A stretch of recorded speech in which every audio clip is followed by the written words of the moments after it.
Caneville, D Street of Footballville. We back. Today we got.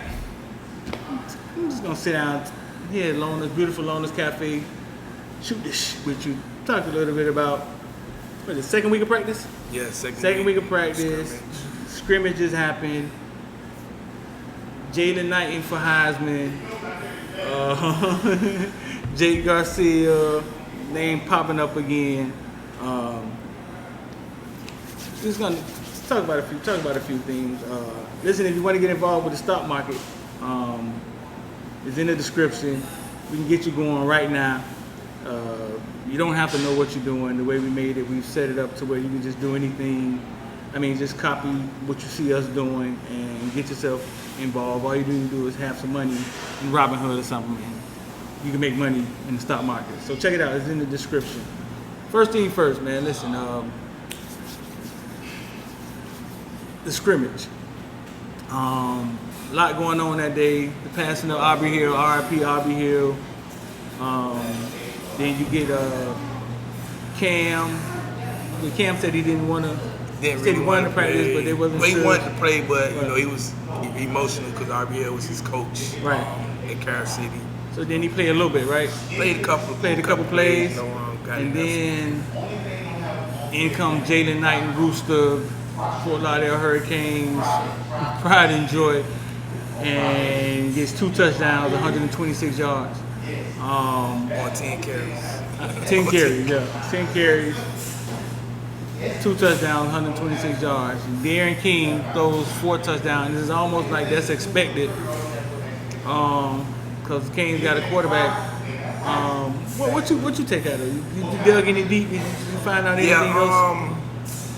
Okay, I'm gonna get to the Knighton. I'm not gonna take anything from Knighton. The one play that he did break, it was a long run, pretty long run. The thing about the scrimmage was it was no set starters. Everybody was like, they were just throwing players in there and trying to get a field of it. It wasn't scripted. There wasn't no game plan. So right. Like, man, let's go out here and just make some plays. Right. So if people asking like, was it against the starting defense or it was just against the defense. It wasn't against no starters or nothing. It was just against the defense, and he did a good job for his first college scrimmage. Right. Cheney also 10 carries, 57 yards, and a touchdown. So we have a good 1-2 punch running backs with Cheney and Knighton. King. Well, it won't be 1-2. There'll be 2-3, right? Yeah, 2-3 this year. 2-3 this year.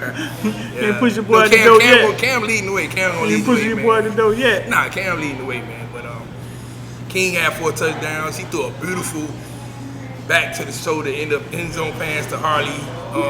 Who else caught the touchdowns? Mallory. Restrepo. I think Harley caught 2. Yeah.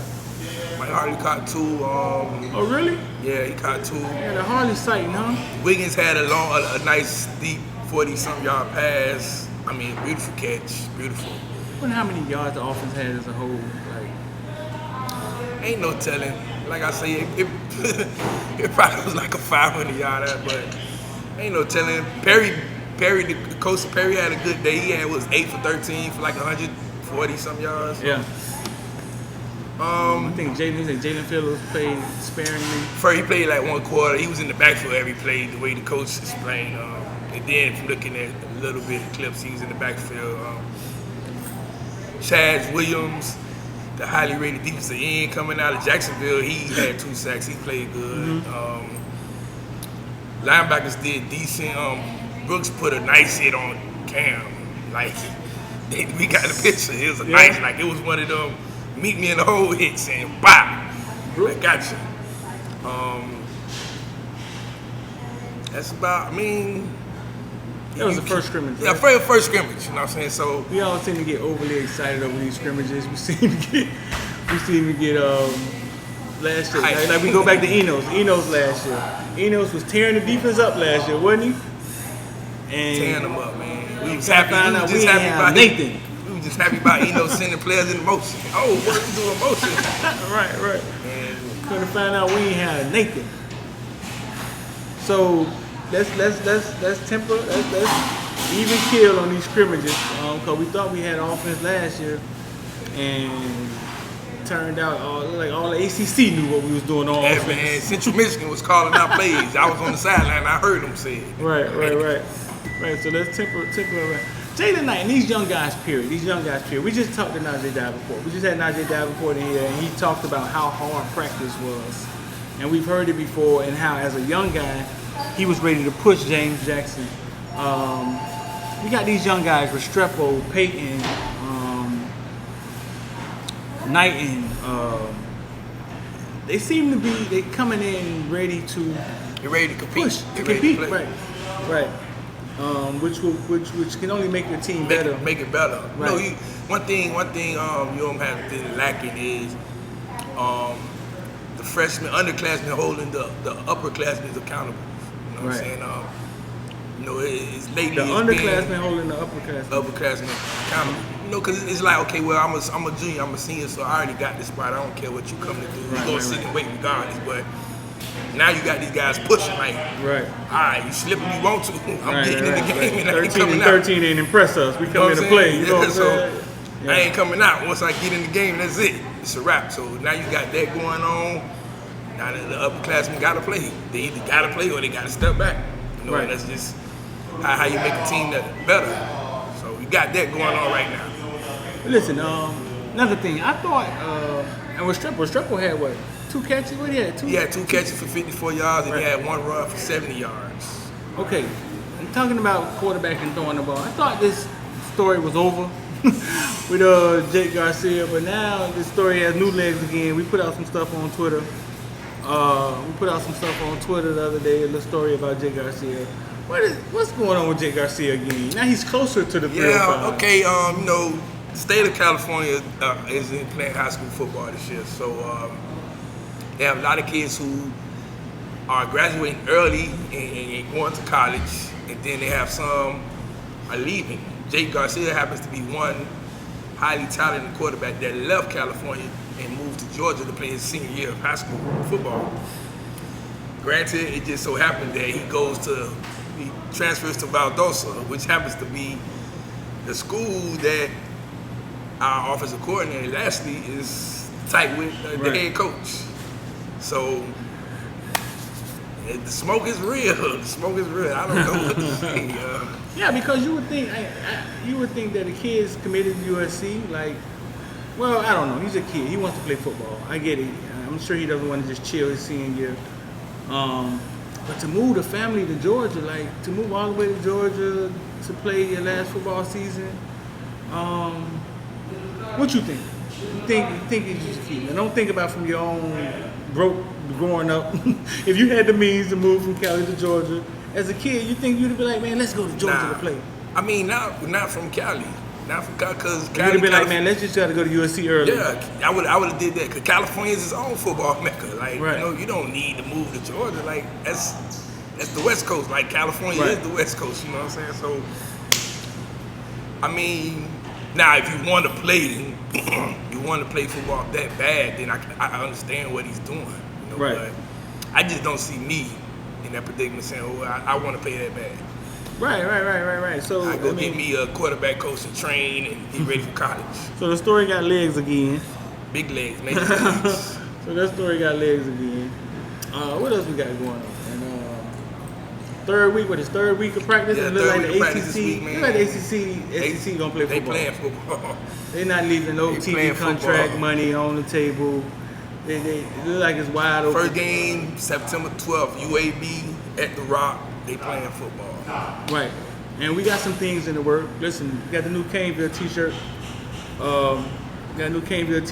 They about to drop this week, maybe today. They should be open. Then we have some more t-shirts we're going to drop first week of September. The exclusive ones, the ones we were talking about the other day during the show. And for the games, man, we may have, X may take his tailgate on the road, and we may have a big watch party that we put together, either here at Lorna's or either at another venue, to where you can come watch the game with us, drink food, eat, drink, Experience Caneville tailgate. Yeah. Have a Caneville tailgate, but it'll be like a watch party, right? Because watch party. only 15,000 getting in the stadium, and who you say the 15,000 gonna be? It's gonna be the donors, the ones who donate. Family, right? Yeah, the ones who donate money to the school. It's gonna be them and their family, and I know all you guys think you donors because you get your little $300. No, not them donors. Yeah, not that. Not that. We talk about the ones who get their names on stuff at the school. Right. Big time. And donors. then even that, they not able to tailgate in the stadium, so that's right. Yeah, so we got a lot coming with the Caneville show. Listen, man, the Caneville show, we're finna try to make it a morning show. We're gonna try to drop. What we agree on? We're gonna try to drop one. We're gonna make it a morning show. We're gonna start dropping at 7 a.m. in the morning, so you can watch it on your way to work. And we're gonna try to drop one every day, at least every other day. We're gonna try to drop these Caneville shows, so you'll know when to find them. You know when you're looking for. They don't just be popping up in your pocket, and so you know what I'm looking for. So listen, we're gonna make this. You'll be able to watch Caneville on your way to work, 7 a.m. every morning. We're gonna try to drop either every day or every other day. We'll let you know in the short future. We stepping it up, man, with this Cane stuff, and we're gonna start having other guests here too. We got Tate coming, Marcus Tate, Clemson commit. Marcus Tate, Clemson commit. He's supposed to be coming in. Shamar Stewart. We're gonna do some names that y'all been asking me about. Right. Last week we had 2 underclassmen. What's Fonzo Allen? Fonzo Allen, they're coming. Fonzo Allen and Jalen Marshall. Jalen Marshall, they're coming. And I ain't gonna lie, I looked at them kids. And I don't believe they in high school. Like, I still like no, because they too big. But Allendale safeties, right? Yeah, man. Right. And then for those of you who want a sponsorship, we got the sponsorship packages. Yes. Let me know. I can send you the email. Right. If you want us to shoot Caneville at your spot, well, if you got a product you want us to sit right here, right, Twan, Teflon Twan, man, go follow my man on Instagram. We can sit your product right here in the middle of the show, and get it seen on numerous. We have over 400,000 followers. We have numerous. We have TikTok, Instagram. So the views you see on YouTube is the only time you get seen. You're gonna get seen on Instagram. You get seen in little segments on Twitter. It can't do nothing but help your brand. So contact us if you want that price list. You want to be a part of what we got going on, or if you got a place you would like us to come shoot Caneville at your spot, like we do longest. Contact us. We got something for all of that. But that's the show for today, man. We about to get up out of here. That's X. I'm D. Go follow us on YouTube, Twitter, TikTok, and anything else you can find, man. Well, good, man. We out of here. It's gonna take 3 motherfucking days, and that's what? This nigga, one shit. I say, big time player.